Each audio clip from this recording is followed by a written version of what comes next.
possible. And today is the birthday celebration of an icon in the literary profession, Professor Udoh. I came to know Udoh when I was a student in the University of Ife so many years ago. I remember that time that he was the head of the Department of Drama at that time. And I lived in the same hostel with some of the students. I remember very vividly that during the election of 1983, where that ushered in the second term of Shehu Shagari did not last, Udoh was prancing the streets of the university and making sure that nobody takes the election, which was in any case every week at the end of the day.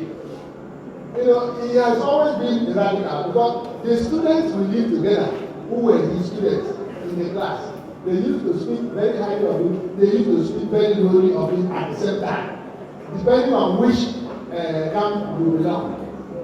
So, Professor has made a statement here. That he wouldn't love to see such a brilliant man going to hell. Well, for me, all those is neither here nor there. I'm a Christian, I believe in hell as well, but I know Udoh and I respect some of his virtues. And I personally believe, in my own personal belief, that there will be judgment. If there is a judgment, you have to bring out the pros and the cons. What if somebody did that was good and what somebody did that was bad? And so we are not here in the position to say which criteria that the good Lord will use to judge somebody. And let me raise the matter at that. Now today I want to read just one small chapter from the book which I came out with after my retirement from public service as a permanent secretary. If you look at the back cover of that book, the Civil War child, you see a small child there carrying a bucket. So that was how I appeared at the night that we ran away from our village.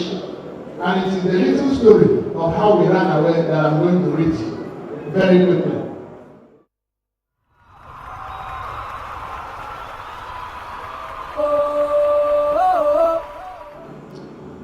We left our compound, my father leading the way, rolling the load on his bicycle.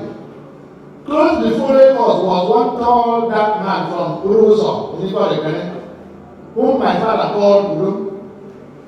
He had come in the night with his wife, a fair complexioned, beautiful woman named Ugo, and a dark complexioned daughter, about my age, named Amen. I was 8 years old at that time. I do not know how he and my father knew each other, but he was the one who broke the news that there was a lot of shooting in Ibadan, and a lot of people were killed. He also said that Nigerian soldiers had entered Uyo and would soon take over Ibadan. He told my father that if we didn't run, we would be killed, as our house was on the road and hence on the war front. It must have been a little past midnight. We trudged along in the pitch darkness, our way only lit by a small dim torchlight that Udoh brought out from his pocket. The night was silent, only broken by the airy, shrill sound of insects in the thick bushes, and the occasional rustle of leaves caused by an escaping frightened squirrel or some animal. I could guess, even though it was dark, that we were moving toward the direction of our school. That our school was primary school in Ibadan. We had not checked for more than 15 minutes when suddenly we heard a burst of gunfire. I had heard the sound of guns from Biafran soldiers before, and this was when they came to bury one of them from our place who had fallen in battle. But I have never heard anything like this. The shots stole through the stillness of the night like thunder that heralds the onset of the wet season. In extremely rapid successions, And it was not a shot from one, but very many guns, raining like an incipient orchestra. There were also extremely loud booms interspersing these shots. Occasionally, something rustled through the tree brambles as if a stone had been thrown. We were very frightened as we groped along in the darkness. My junior brother, Imen, and I struggling to keep pace with the adults. We don't have an explanation. He told my father it was the gunshots from invading Nigerian soldiers. He said that shots from Mark used by Biafran soldiers were not like these ones. He said shots were fired that were from the junction and we should hurry to escape. And he insisted he was sure that Nigerian soldiers had entered the junction and that some people may have been killed by now. Frightened by his boldness, we trod on in the pitch darkness for what seemed more than 2 hours. It was an extremely long and difficult journey on the rough, bumpy road, and in the fearful dead of night. My legs were becoming painful and sore because I had never trekked such a long distance, and the furthest I had gone was the journey to and from school. He made my junior brother could no longer walk, as he had long shown signs of tiredness by squatting intermittently behind us to cry. When it became apparent that everyone was tired, my father broke the journey and the loads were taken off our heads. We sat on the dark roadside to rest. Finally, when it was time for us to resume the journey and a load was to be carried again, Ibe could no longer walk at all. He sat on the roadside weeping. My father took the pillow from him, placed it on the top tube of his bicycle, made him to sit on it, and we continued the journey. Daylight was approaching, and we began to see the forms of trees and people's houses. I was by now exhausted, worn out, and sleeping. The grand orchestra was receding into the distance, and we checked, and finally we did not hear it anymore. It was now mid-morning. We came to one small market with scant market shares. My father called it Urade. I don't know which of you know Urade. The name was familiar. It was one of the markets he went to with the servants to sell goods.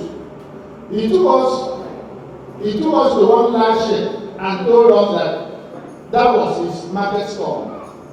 We sat on the benches there, improvised by tying 2 Indian bamboo sticks together and placing them over 2 Y-shaped branches nailed to the ground on no tents. My legs were aching seriously as I slumped on the seat. He may have become so tired he was crying all the time, and twice he nearly fell off the top tube of the bicycle.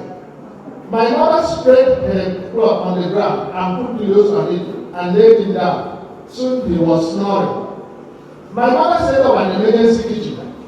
Using the knife she had packed, she cut 3 small pieces of wood, and using another bigger stick, she nailed them in a triangular form with little slants and to the same length into the ground. She put small pieces of sticks in between them, poured a little palm oil over them, and struck a match.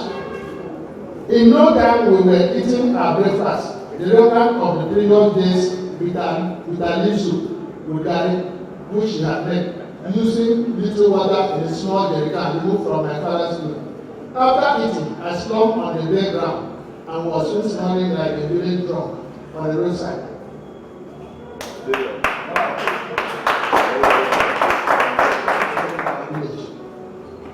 You find so many such stories in this book. I would implore you to get a copy for yourself and read through. You will enjoy the story. It captures the Anna way of life very well, and it gives you an inkling into what happened during the Nigerian Civil War. Now, who wants to say something? In this life, you have to have a mentor. Prof, I think I'm speaking. Everybody has to have a mentor.